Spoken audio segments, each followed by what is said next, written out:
Hi guys. Okay, so I just filmed my Invisible Life of Addie LaRue review. Now I'm going to talk about Don't Let the Forest In. Sorry, I could not really comprehend this book right away because after I finished Addie LaRue, it was just like a crazy book hangover because it was so good. This is by C.G. Drews. I literally love this cover so much, and like literally, it is so on theme with the dark academia vibes that this is. This is body horror. This is dark academia. This is not 13 and up. This is recommended for ages 13 and up, and I completely disagree. It's at least like 17 and up, so I don't know what's going on. This is about Andrew, the main character, and his twin sister Dove, and his who he lover, I guess, kind of, or who he wishes was his lover, Thomas. So they go to the school, and then there's this forest right outside of their school, and the school tells them that they're not allowed to go to the forest, blah, blah, blah. I'm just like bullet pointing this review. Thomas is caught being like the suspect in his parents' murder because he was like the last ones to be around them, and he was like all bloody, and the police were questioning him.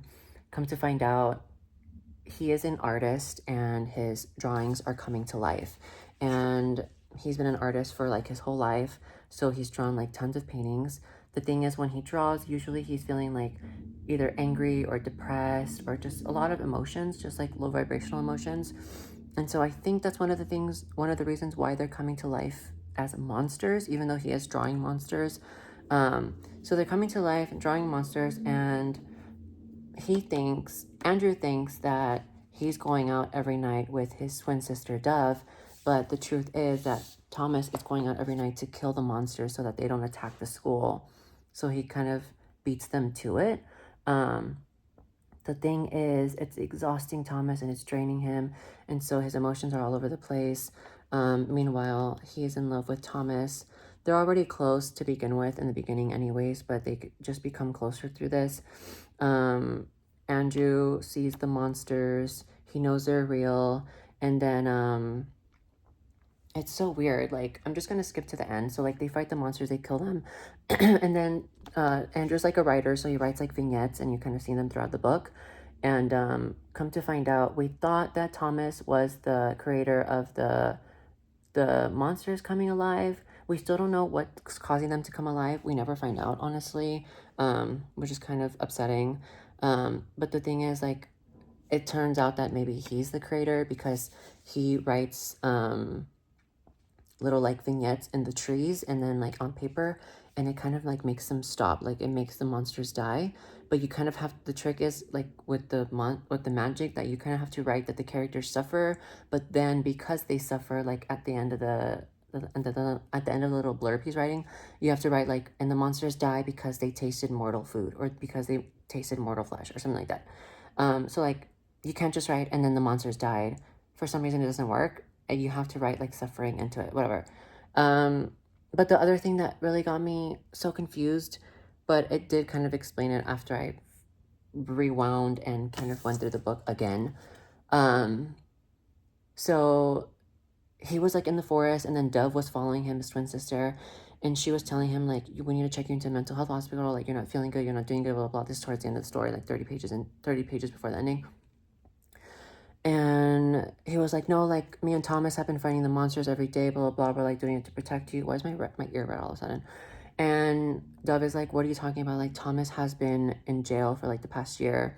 And remember I told you in the beginning, he got in trouble because of his parents getting murdered or whatever. So they thought that. And so he was like, what? No, like I've been talking to him, like we've been touching each other. Like, I don't, like I've touched him, like other people associate with him. Like, what are you talking about? Like, so he's like going crazy, and his twin sisters are making him going crazy. And then she's like, yeah, like I don't know what you're talking about. Like, we need to go get help for you. And he's like, no, no, no, no, no, no, no, no, no. Like, no way. So he runs off away from his sister, loses her in the forest, and then he finds Thomas in the forest, and he tells everything to Thomas. He's like, Thomas, I just talked with Dove, and she was like, telling me that you've been in jail, that you're not real, blah, blah. And he's like, what are you talking about? Like, of course I'm real. Like, look, feel me, kiss me. And so he kisses him, blah, blah, blah. So he's real and corporeal being. But then he's like, you said you were talking to Dove? That's impossible. Dove died several months ago. And then Andrew kind of like, his whole reality collapses. My reality collapses because I'm like, what the fuck is going on? So yeah, it turns out that Andrew was right. Dove was the one that's dead because it literally after that page, it shows like 5 months earlier, Thomas and Dove were in the forest and they got into an argument about Andrew for some reason. I think Dove was getting jealous that Thomas was wanting his attention a lot and they were just fighting for his attention, I guess. So weird. But like, I don't understand why they can't just all three of them exist with having Andrew's attention. And so,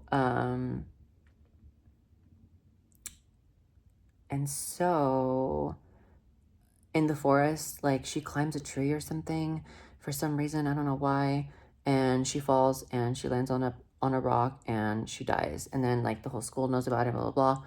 And so Andrew cannot cope with it, so he kind of like his psyche kind of like blocks it out. And so this whole time he thinks that he is that she is still alive. But it didn't make any freaking sense to me. So then I went back and I reread certain parts of the book and I was like, wait, now it does make sense. The author left like the smallest hints. Like reading it the first time, you don't even catch it. And I took my time reading it, but like you still don't catch it. But she left the smallest hints. So now it does make sense. But it would be things like Lana, like it would be things like Andrew told Lana that he just spoke with Dove and which is the twin sister, and is now telling Lana that that he spoke with Dove, right? For example.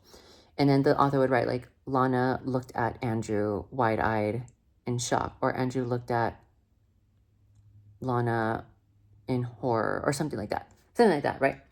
And literally oh my god, my ear's hurting. My ear is like itchy. And it's because, and the characters don't say anything, and it's because she doesn't exist. So things like that. So I realized that, oh, the author did not fuck up. She was right. She left like these little hints throughout the entire book, actually. If you read it, you know what I mean. Like, you get it at this point, but it's kind of confusing explaining it. So I still don't know who was a creator, if it was Andrew or Thomas. Like, I don't get it. And why was there magic involved? And also,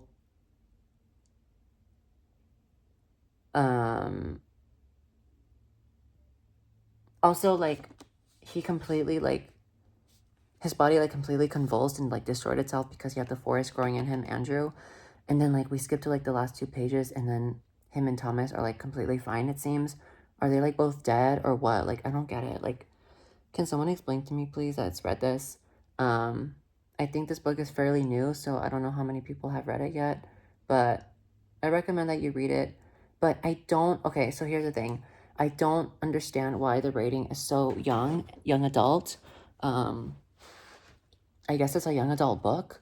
It was in the young adult section, honestly, but I don't get why it's a young adult book because they talk about things like, kind of like self-harm, but more from the fact that he has like a forest growing inside of him, and so he's trying to remove certain species from his body. But no, it's more of like the fact that like Thomas tells Andrew like trigger warning. Thomas tells Andrew things like like I'll hurt myself, like I'll do it again, like I'll just ask me to, if you ask me to do it, like I'll do it, like he was telling Andrew to punch him, like all these things. And it's just like, this is not 13 and up, you guys. Like, what the world? Who makes these ratings up? Like, this is not 13 and up. I would never want my 13-year-old to read that. I would say like 17 at the earliest, to be honest. No idea. But you know what I mean? Like self-harm, like because of like self-harm due to love. Like, it's just like Thomas was telling him like, you have me in ruins, like I'm in ruins for you, and like all this, that kind of talk. And it's just like, no, like people 13 years old should not be reading this kind of stuff because it sparks the idea in their mind about like self-harm, and then let alone self-harm for someone's love. Like, please don't do that. Like, please don't. Do not. These books are not templates for your relationships. These books are fictional stories that are bottled up inside these authors, and they just need a way to be expressed out into the creative world. So they are not templates for your relationship. So don't even try thinking that these are like things that actual people want, even though there are actual people that want this. But it's probably because their minds are convoluted from reading books like this. I'm not saying this book is bad or it's going to manipulate you. I'm just saying that people that are that age should not be reading things like this. Even though the whole entire book premise is not that, it's just that it does happen quite a lot. So just trigger warning for you guys. And if you don't think it's a big deal, then whatever. I think it's a big deal for people that are 13 years old that are reading this. So if you're 13, please don't read this. Wait till you're like 17 and then you'll understand what I was talking about. So I don't know what else to say about this book. I think it was just good. I don't know if this is her debut novel or not, but I think it was just good. And I forgot to do this with Addie LaRue to show like the chapters and like the pages, how they look. So this is how it looks on the inside. The font's kind of big, but it looks kind of normal, you guys. Like the font looks kind of normal, but that's how that looks. So that is Don't Let the Forest In by C.G. Drews. And let me know what you guys think of this. Let me know if you guys have read it. And then I'm already reading another book. Let me just show you what it is. You probably already know what it is. You know what? I'm going to show you here in this video how the Addie LaRue looks on the inside. So that's how it looks. I think I've shown you before actually in one of the book hauls. Like that. So there's quite a lot of words on the page. The font is probably like a size 12 font or 11. I think it might be 11. The thing is, like, the book is very long, like the length. So that's that. I'm already on like page 76 of Ready Player One. Oh, look at my bookmark. So I'm reading Ready Player One by Ernest Cline. And it's already completely different from the movie. Not completely, but like very different from the movie already. Literally reading that on my weekend yesterday and the day before, it made me so like wanting to play video games. And so I literally downloaded Marvel Rivals, and initially I thought it was meh, like I got bored of it quick. But then this morning, like as I'm getting ready for work, I literally was like, you know what, because once again, because I was reading the book again, there's like a hair, it was making me like excited to play again. And even though I don't think it's like the best game right now, it was kind of keeping me occupied and kind of giving me like that dopamine boost that a video game gives you. I just wish it could be better. Like, I just wish there were like, I wish it were like Ultimate Alliance 3, you know what I mean? Or like 2 or 1. But it's just like fighting. It's just like Overwatch. And I'm just like, what the heck? Like, I'd rather not it be like that. You know what I mean? I'd rather there be like a story to it. Or is there a story to it? I haven't fully figured it out. I don't know. I'm not sure. Maybe there's a story to it. I don't know. But I've just been doing the quick matches and then like the Doom match. And then what's the other match called? Where it's like the Sanctum Sanctorum. I don't know. But whatever. So that's what I'm doing. That's the update. And that's that. Okay?